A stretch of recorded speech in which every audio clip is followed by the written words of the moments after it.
मशरक़ी Iran में passenger train पटरी से उतरी, हादसे में 13 पैसेंजर्स की हुई मौत, 60 पैसेंजर शदीद तौर से हुए जख्मी। शहर नबास में 50 किलोमीटर दूर और दारुल हुकूमत तेहरान से करीब 550 किलोमीटर दूर जुनूब मशरिक में पेश आया हादसा। साइंटिफिक रिसर्च के लिए ऑस्ट्रेलिया ने लॉन्च किया रॉकेट, करेगा नासा। ऑस्ट्रेलिया की सरकार ने दी मंजूरी, हफ्ते के दिन के अंदर 3 रॉकेट किए जाएंगे लॉन्च। साउथ कोरिया की दारुल हुकूमत सियोल में साउथ कोरिया, अमेरिका और जापान की सब मिनिस्ट्रियल लेवल की मीटिंग। नॉर्थ कोरिया के मुमकिना एटॉमिक सर्वे को लेकर हुई चर्चा।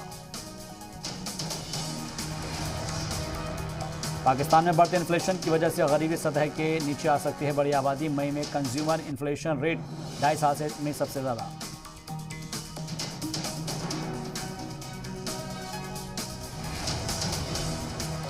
रूस यूक्रेन की जंग में तबाह हुए यूक्रेन के सेवेरोडोनेट्स्क और रुबिज्ने शहर, नई सैटेलाइट तस्वीरों में दिखी तबाही की तस्वीर।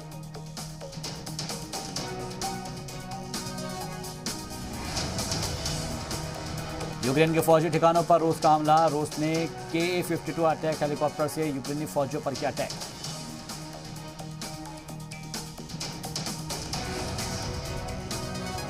रूसी मीडिया के मुताबिक मारियोपोल में सरेंडर हुए 1000 से ज्यादा यूक्रेनी फौजियों को रूस भेजा गया। सरेंडर करने वाले फौजियों पर चलेगी जांच।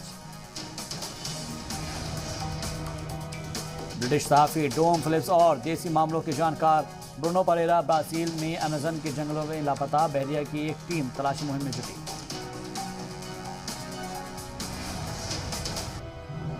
लॉस एंजल्स में 9वें समिट ऑफ द अमेरिकन्स के लिए पहुंचे इक्वाडोर के प्रेसिडेंट। क्यूबा, वेनेजुएला और निकारागुआ को समिट में नहीं किया गया शामिल।